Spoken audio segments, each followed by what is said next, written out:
দেবেন না।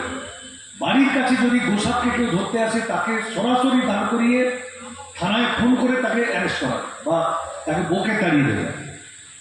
আপনার বাড়ির আশেপাশে যদি বেজি থাকে, বেজি থাকা মানে কি উপকার, বেজি আর সাপের মধ্যে কি আছে, সমস্যা আছে।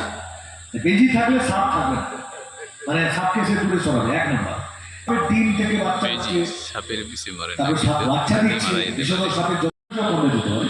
আমি যদি বলি যে কোনো আননোন বাইকের ক্ষেত্রে কিন্তু রিস্ক নেয়, যে কোনো আননোন বাইক, আপনি জানেন না আপনাকে কি কামড়েছে, কিছু একটা কামড়েছে, মোটরসাইকেল নিয়ে কাউকে সঙ্গে নিয়ে একটু হাসপাতালে চলে যাবে। নেটওয়ার্ক এটা জলমেটেরই, এটা হচ্ছে আমাদের পশ্চিম গোটা ভারতের 300 প্রজাতির সাপকে কতগুলো তালিকাতে ভাগ করা হয়েছে। যেমন এই যে গতকাল না পরশু একটা, আমরা 3 লক্ষ বছর আগে থেকে আমাদের জার্নি শুরু করেছি। ফলে এই প্রকৃতিটাকে সুরক্ষিত করার জন্য আমাদেরও যেমন দরকার, সাপেদেরও দরকার।